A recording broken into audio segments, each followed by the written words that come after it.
सो ये मैंने screen share की है आपके सामने और हम इलेक्ट्रोकेमिस्ट्री के P5 कर रहे थे। आज आपसे मैं सुमेरा ने सुबह टाइम मतलब सिलेबस शेयर किया होगा मिड ईयर के लिए। ठीक है। तो अभी तो मैंने उन्हें कहा है कि मिड ईयर में सिर्फ क्योंकि बहुत जल्दी मिड ईयर 10 दिन के अंदर अंदर है, तो मैंने उनसे कहा है कि P5 इतने ज़्यादा नहीं हो पाएंगे कि हम P5 को मिड ईयर में इंक्लूड करें। बच्चों की सही से प्रैक्टिस जो है वो क्लास के अंदर P4 की ही हुई हुई है। ठीक है। तो हम P4 कर रहे हैं। इसके अलावा अगर आप में से किसी को मिड ईयर से पहले किसी क्वेश्चंस को पूछना है, किसी टॉपिक को रिवाइज करना है, तो वो मुझे बता दें, क्योंकि मैं इलेक्ट्रोकेमिस्ट्री के P5 ख़त्म कराने के बाद इस वीक में नेक्स्ट वीक के जो 4 क्लासेस होंगे आपके मिड ईयर से पहले की, वो रिवीजन के लिए दूंगा कि अगर आपको कोई क्वेश्चन मिड ईयर से पहले पूछना है, पुराना कोई रह गया है या कोई कॉन्सेप्ट दोबारा से पूछना है, तो वो मैं आपको उन 4 क्लासेस में, नेक्स्ट 4 क्लासेस में, या जब भी इलेक्ट्रोकेमिस्ट्री का ये काम खत्म हो जाता है, P4 का, P5 का आज हो जाए कल हो जाए, तो फिर जो रिमेनिंग क्लासेस है हमारी मिड ईयर से पहले, उसमें हम आपके प्रॉब्लम्स को डिस्कस कर लेंगे और फिर मिड ईयर के बाद इसको कंटिन्यू करेंगे P5 को आगे। ठीक है। चलें, आज का जो हमारा P5 है ये आपको आई थिंक बिल्कुल लास्ट में मिलेगा अपने वर्कशीट के। जरा इसको ढूंढें, अपने वर्कशीट खोलें, हैंड आउट खोलें, उसमें सबसे लास्ट में आपको कहीं ये मिलेगा, या तो लास्ट क्वेश्चन ही है ये बिल्कुल। अगर मिल जाए तो पेज नंबर शेयर कर दें ताकि बाकियों को भी मैं पेज नंबर बता सकूं किस पेज नंबर पे है ये क्वेश्चन।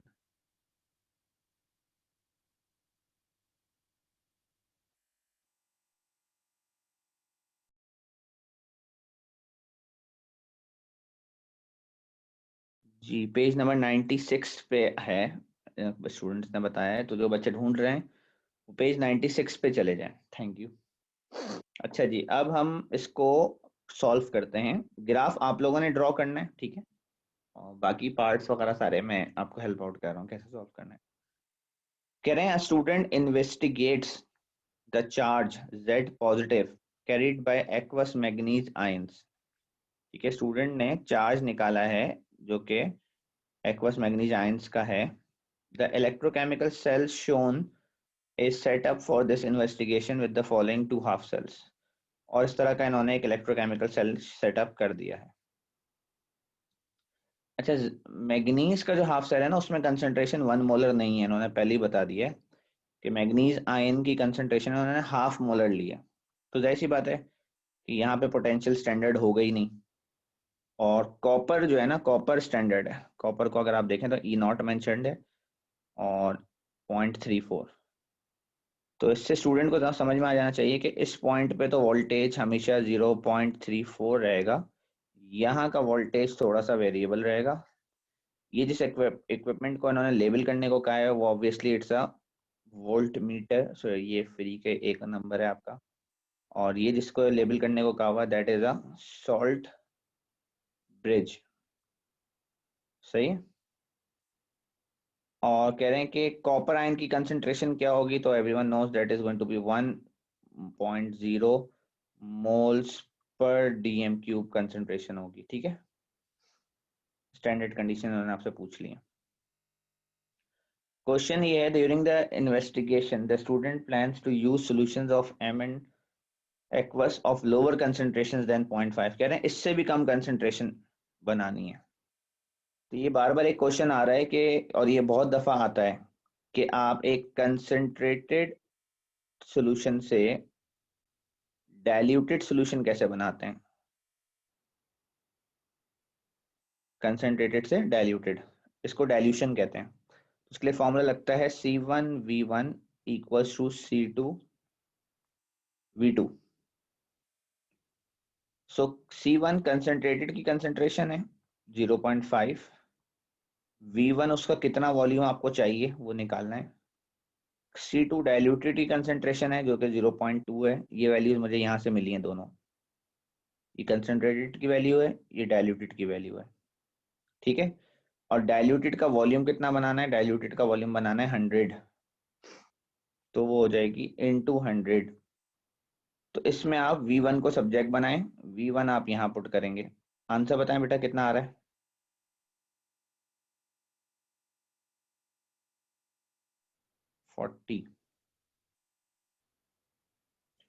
40 cm क्यूब कंसेंट्रेटेड का चाहिए। फिर अक्सर वो आपसे पूछ लेते हैं बताएं ये काम कैसे होता है, हो सकता है अगले क्वेश्चन में पूछा हो। हाँ बिल्कुल पूछा हुआ है कि आप ये कैसे बनाएंगे अब आप। तो ये चीज़ मैं आपको थोड़ा सा यहाँ समझा रहा हूँ, ज़रा यहाँ देखें, इसको मैंने जूम आउट जूम इन किया अभी। होता यह है कि आपको ब्यूरेट के अंदर, एक मिनट रुके ज़रा ये थोड़ा सेट हो जाए।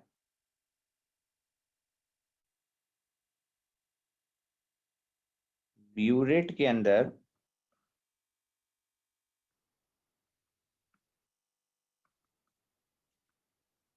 फिल करना होता है कंसंट्रेटेड को, कंसंट्रेटेड को इसमें फिल करना पड़ता है, ठीक है, यानी कि 0.5 वाला। और एक आपको चाहिए होता है volumetric flask, you need a volumetric flask. और इसकी जो वॉल्यूम होना चाहिए ना, वॉल्यूम, वो जितना आपने डाइल्यूटेड बनाना है उसके बराबर होना चाहिए। तो क्योंकि आपने 100 cm क्यूब डाइल्यूटेड बनाना है, तो आप जो वॉल्यूमेट्रिक फ्लास्क इस्तेमाल करोगे वो 100 cm क्यूब की होगी। किसी क्वेश्चन में लिखा हो 250 cm क्यूब बनाना है तो 250 की यूज होगी। तो जितने वॉल्यूम का आपने डाइल्यूटेड बनाना है उतने वॉल्यूम का वॉल्यूमेट्रिक फ्लास्क यूज कर लें। उसके बाद मेथड ये होता है कि आप ब्यूरेट में से जितना वॉल्यूम आपने कैलकुलेट किया है उतना वॉल्यूम आप इसके अंदर ट्रांसफर करेंगे। जैसे आपने 40 cm क्यूब नोट किया है, तो आप ट्रांसफर करेंगे 40 cm cube from burette to flask. Burette से फ्लास्क में 40 cm क्यूब डाल देंगे। उसके बाद आप क्या करेंगे कि इस फ्लास्क के अंदर एक मार्क होता है यहाँ ऊपर, वॉल्यूम मार्क। अभी इसके अंदर 40 cm क्यूब, 40 cm क्यूब 0.5 का पड़ा हुआ है, ये 0.5 इसमें चला गया। बाकी आप इसके अंदर जो है ना, यहाँ से यहाँ तक ऊपर, वो डिस्टिल वाटर भरेंगे।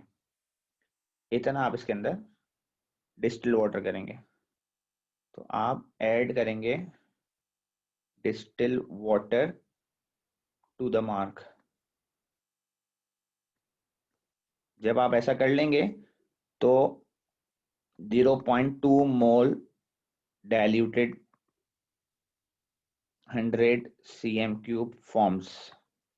तो वो 0.2 की कंसेंट्रेशन में कन्वर्ट हो जाएगा पानी में मिलाने से। तो ये प्रोसीजर होता है इसका।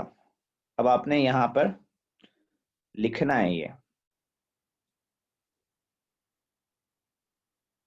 तो लिखने में आप इन्हें ये जवाब देंगे भाई कि, एक second,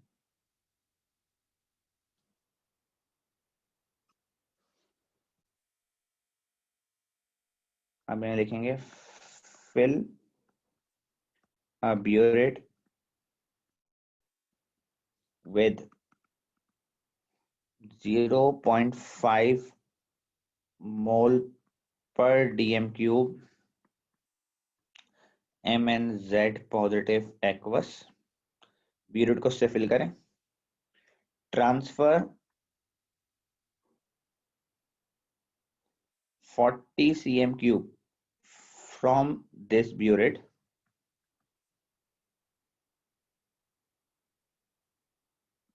to an empty 100 cm cube volumetric flask. एक खाली वॉल्यूमेट्रिक फ्लास्क में इसमें ट्रांसफर कर दें। Then add distilled water to make up to the mark. ये आप लिखेंगे, ठीक है, ये कॉपी कर लें अपने पास। इस तरह आप डाइल्यूशन बनाते हैं। ऊपर वाले स्टेप में डाइल्यूशन की कैलकुलेशन थी, ये उसका प्रैक्टिकल मेथड है। कि लैब में डाइल्यूशन कैसे बनाते हैं।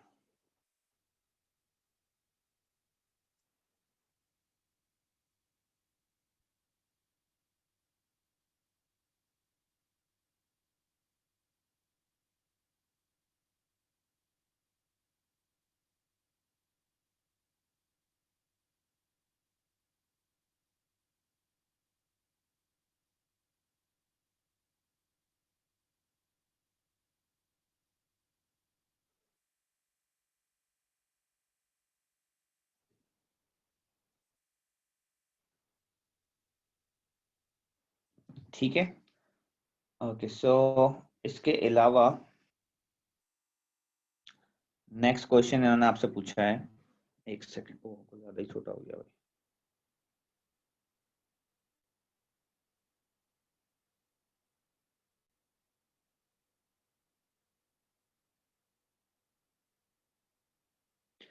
The cell potential of the electrochemical cell in A is measured. इन्होंने उस सेल का पोटेंशियल निकाल लिया है और उसके बाद उन्होंने जो Mn था उसकी कंसंट्रेशन आहिस्ता आहिस्ता कम चल करते गए और और सब मेजरमेंट 25 डिग्री पे की है, यानी कि जो भी पोटेंशियल पे फर्क पड़ रहा है वो टेम्परेचर की वजह से नहीं पड़ रहा, वो Mn की कंसंट्रेशन की वजह से पड़ रहा है।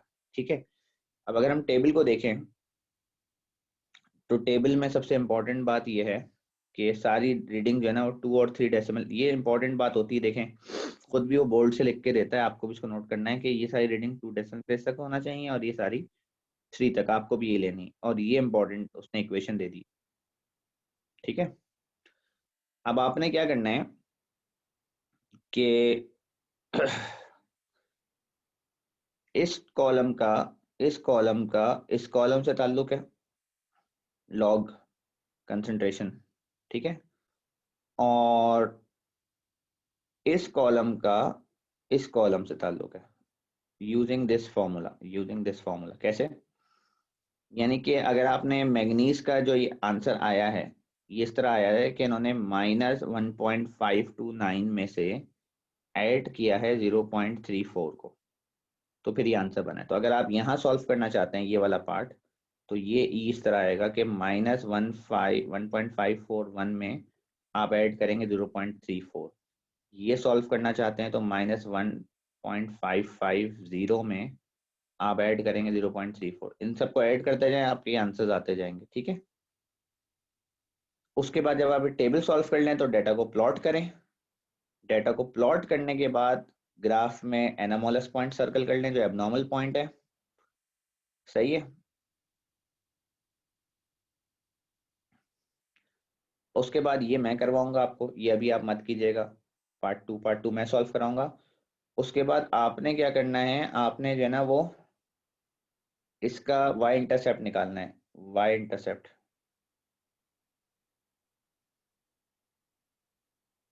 y इंटरसेप्ट y इंटरसेप्ट क्यों बोला मैंने इसको? क्योंकि अगर आप इस इक्वेशन को चेंज करें तो ये आपका y है, ये c है, ये m है और ये x है। ठीक है, तो ये आपका y इंटरसेप्ट हो जाएगा। उसके बाद आप ये कोऑर्डिनेट्स भी खुद निकालें, यहाँ तक आप लोगों ने खुद पहुंचना है, और ग्रेडियंट भी खुद निकालें। यहाँ तक करने के बाद मैं आपको हेल्प कर रहा हूँ यहाँ से आगे। ठीक है, यहाँ से आगे सारे पार्ट्स मैं करा रहा हूँ, 2 ही पार्ट्स रहते हैं क्योंकि ये ग्राफिकल काम है सारा। ये अब आप लोग डाटा प्रोसेस करें। 2 मार्क का डाटा है, 2 मार्क का ग्राफ है, 1 मार्क एनामोलस पॉइंट सर्कल करने के हैं, 1 मार्क। देखें ये जो होता है ना, ये सबसे गेनिंग पार्ट है इसका ना, इसमें केमिस्ट्री कहीं पे भी नहीं है एज सच। ग्राफिकल स्किल्स हैं सिंपल।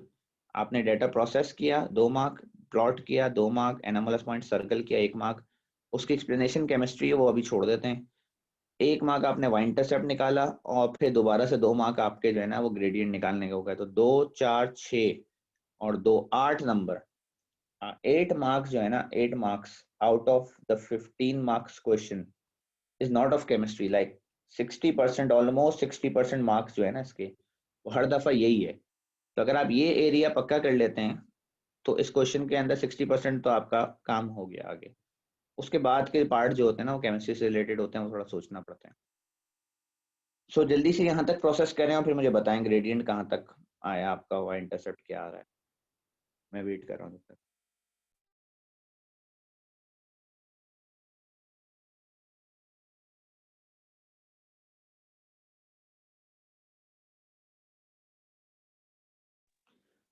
मुबशिर आप प्लॉट करें, उसके बाद देखते हैं कहाँ जा रहा है।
जी शहीर भाई, माइक अनम्यूट कीजिएगा।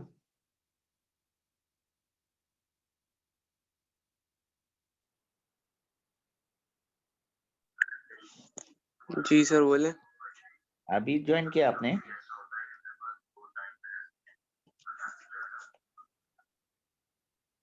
शहीर, आपने अभी ज्वाइन किया है?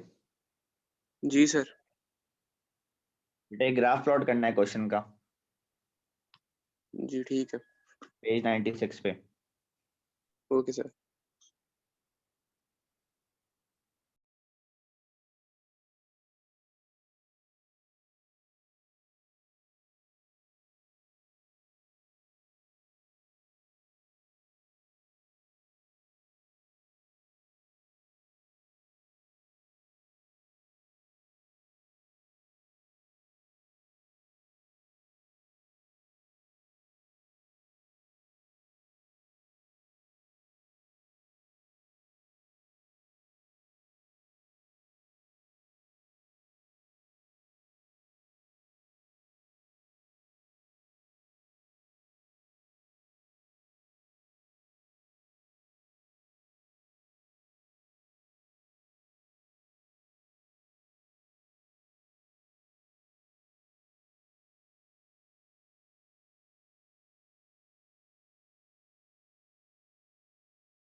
जी बेटा, क्या ग्रेडियंट आया अभी तक? ग्रेडियंट आया किसी का? टाइम काफी हो गया है ग्राफ प्लॉटिंग के लिए।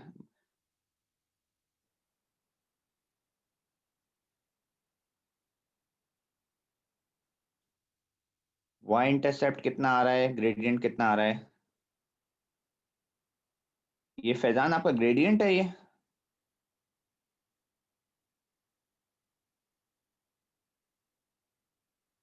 ठीक है, खुशबक का भी यही आ रहा है। खुशबक का और आपका बिल्कुल ऑलमोस्ट सेम आ रहा है। आपने बताया है 0.294 और उन्होंने बताया 0.0293 और वाई इंटरसेप्ट भी सबका सेम ही आ रहा है, -1.18। ये वाई इंटरसेप्ट आ रहा है। ठीक है, सही है, गुड। तो जो बच्चे अभी प्लॉट कर रहे हैं वो ये वैल्यूज देख लें कि आपका वाई इंटरसेप्ट जो है, मैं यहाँ मिटा के लिख रहा हूँ। वाई इंटरसेप्ट स्टूडेंट्स ने रिपोर्ट किया है टू बी -1.18 और कोऑर्डिनेट सेलेक्ट करने के बाद इनका ग्रेडियंट आ रहा है 0.0294। ठीक है, अच्छा जी, चलें, ये दो काम मेन हो गए।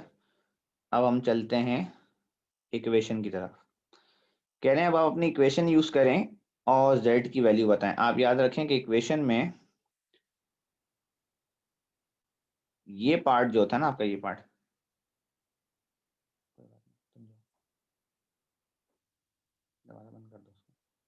ये पार्ट जो है ये ग्रेडियंट के बराबर है।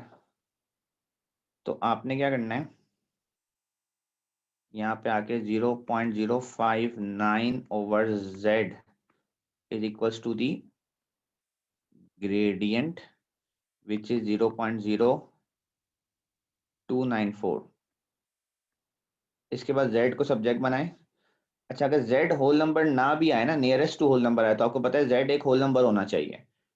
ठीक है, तो उसको होल नंबर कर दीजिएगा। तो आई थिंक एम एन का चार्ज 2+ आ रहा है, 2 आ रहा है आई थिंक। z निकालें जरा देखें।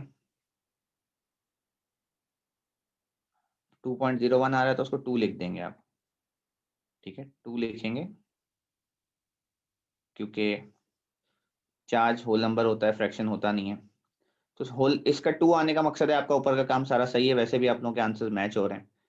उसके बाद लास्ट पार्ट है, उन्होंने आपसे पूछा है lowering the M N causes the value of electrode potential of magnetic to become more negative, explain why this happens. तो आप लिखेंगे अकॉर्डिंग टू नर्स्ट इक्वेशन। ये तो आप एक तरीका है कि इसको नर्स्ट इक्वेशन से मेंशन कर सकते हैं। E is directly proportional to the concentration of Mn। ठीक है, एक तरीका इसका ये है। दूसरा तरीका ये अल्टरनेटिव, ये और है, दोनों नहीं लिखने। और आप कहेंगे lowering MnZ positive shifts equilibrium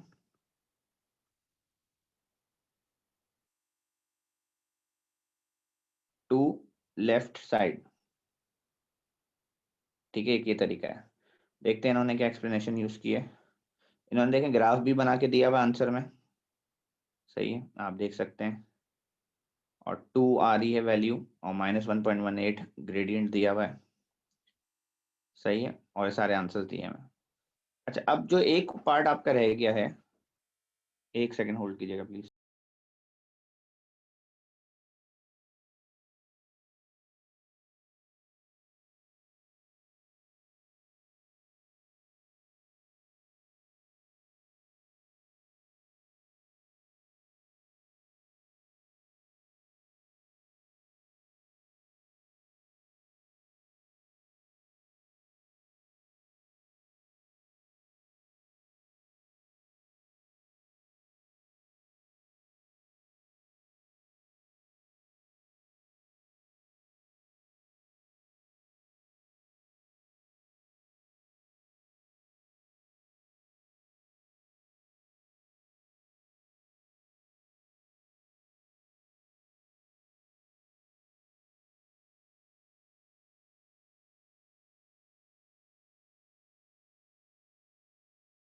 sorry. अच्छा जी, अब ये जो है ना एक्सप्लेनेशन, ये सबसे डिफिकल्ट पार्ट होता है, सबसे डिफिकल्ट पार्ट ये होता है एक्सप्लेनेशन देना। सही है। मैं स्टूडेंट्स को इनकरेज करता हूँ कि क्योंकि ये हमेशा 1 मार्क का होता है, तो आप इस पे हमेशा एंड पे आ रहे हैं। सही, पहले अपने सारे बाकी पार्ट्स करके मार्क्स सिक्योर कर लें, क्योंकि वो थोड़े से आसान मार्क्स हैं। उसके बाद आप एक्सप्लेनेशन पे आएँ, क्योंकि ये हर एक को समझ में नहीं आती है, ठीक है? कि ये एक्सप्लेनेशन क्या बनना चाहिए इसकी। सो सबसे पहले आपको देखना पड़ता है कि आपका जो पॉइंट है, जो एब्नॉर्मल पॉइंट है, वो लाइन से ऊपर है या लाइन से नीचे है। तो कहाँ आ रहा है बेटा आपका पॉइंट? अबव द लाइन आ रहा है, बिलो द लाइन आ रहा है, कहाँ है? बिलो द लाइन आ रहा है, यहाँ कहीं आ रहा है, ठीक है? यहाँ कहीं आ रहा है बिलो द लाइन। सही है। बिलो द लाइन का मतलब है कि इसका जो y कोऑर्डिनेट है ना, वो कम हुआ हुआ है, ठीक है? x कोऑर्डिनेट कम हुआ हुआ है, y कोऑर्डिनेट भी इसका कम हुआ हुआ है।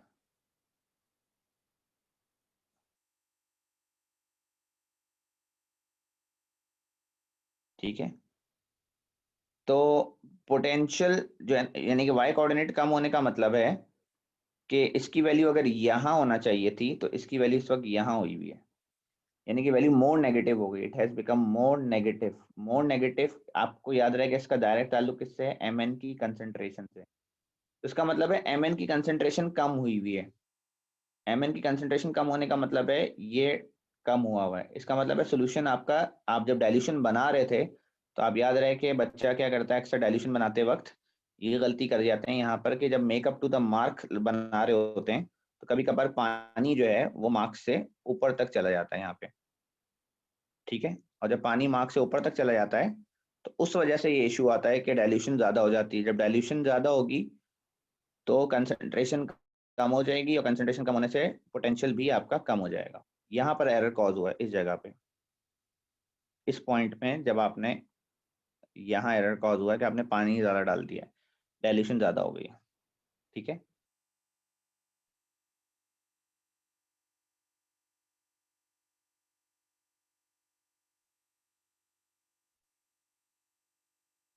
So this marks the completion of this question. इसके बाद नेक्स्ट क्वेश्चन जो है वो, अभी टाइम थोड़ा सा कम है, तो ऑब्वियसली उसका ग्राफ नहीं बन पाएगा, तो ये हम नेक्स्ट क्लास में कर लेंगे। इन द मीन टाइम जो है कल कर लेंगे। ये आपका नेक्स्ट क्वेश्चन है, ये मैं कल करा देता हूँ आपको। उसके अलावा मेरे ख्याल से इलेक्ट्रोकेमिस्ट्री में कुछ बचा नहीं है क्वेश्चन कोई, बस यही बचेगा। अच्छा जी, तो आप लोग जब तक जो है ये सोच लीजिएगा सारे बच्चे कि आप लोगों ने कौन से टॉपिक्स को रिवाइज करना है और कौन से क्वेश्चंस को आप लोगों ने जो है ना, जैसे मैं आपको एक पेज ऐड करके जरा देखें, यहाँ पे प्लान कर लेते हैं इसको, कि आज जो है वो आपकी मंडे को 30 नवंबर है, ठीक है? और उसके बीच हमारे पास जो है ना, आई थिंक 2 हफ्ते बन रहे होंगे मैक्सिमम। मैं आपको बताता हूँ कि क्लासेस के बराबर का टाइम, मैं आपको टाइम एग्जैक्टली कैलेंडर से देख के बता देता हूँ। जी, तो कल हमारी 1 दिसंबर है, तो आपको ट्यूसडे, वेडनेसडे, थर्सडे, ये 3 क्लासेस मिलेंगी, फर्स्ट सेकंड थर्ड की।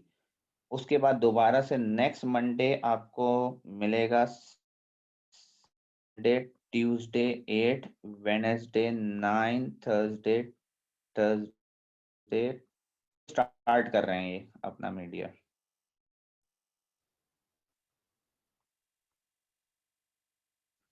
So we get 6 classes. 6 classes में से ये तो P4 P5 में यूटिलाइज हो जाएगी कल की class. You get 5 classes for the revision.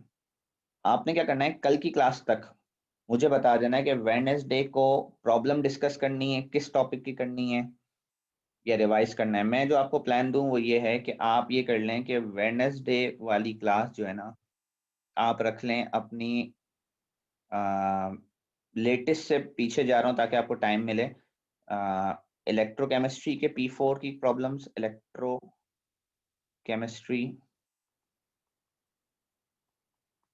P4 की प्रॉब्लम्स पूछ लें मुझसे। थर्सडे को आप अपने ट्रांजिशन एलिमेंट P4 पूछ लें, साथ साथ आप अपना बाकी काम भी करते जाएं। उसके बाद आपको काफ़ी टाइम मिलेगा, गैप मिल जाएगा। मंडे को आप मुझसे अपना इक्विलिब्रिया डिस्कस कर लें P4। ट्यूसडे को आप मुझसे काइनेटिक्स डिस्कस कर लें P4 और वेडनेसडे को आप एनर्जेटिक्स डिस्कस कर लें P4। ये एक प्लान आपका बन सकता है। आपके पास अभी 2 दिन हैं, आप इलेक्ट्रो ट्रांजिशन एलिमेंट का रिवीजन स्टार्ट कर लें और इस तरह मैं एक P4 क्वेरीज प्रॉब्लम्स रिवीजन करा दूंगा जिसको जो क्वेश्चंस पूछने होंगे। ठीक है, मुझे तो 10 दिसंबर बोला है बेटा, आपको 14 दिसंबर कर दिया है।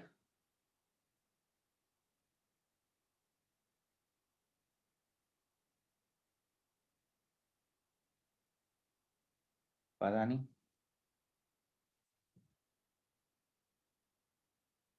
14 किया है। अच्छा ठीक है, अच्छा 14 किया तो अच्छी बात है, हमारे पास और टाइम होगा। आपने कुछ बीच में पढ़ना भी है तो पढ़ लें। तो बहरहाल इस पे स्टार्ट करें प्रॉब्लम्स को। आप देखें किसको क्या क्वेश्चंस पूछने हैं, वो मुझे बताएं तो वो मैं आपको क्वेश्चंस में प्रॉब्लम सॉल्व करा दूंगा कल से। सही है बेटा, चलें, ख्याल रखें, अल्लाह हाफिज। कोई और बात किसी ने करनी है तो माइक अनम्यूट करके कर सकता है, बाकी वरना लीव कर दें मीटिंग।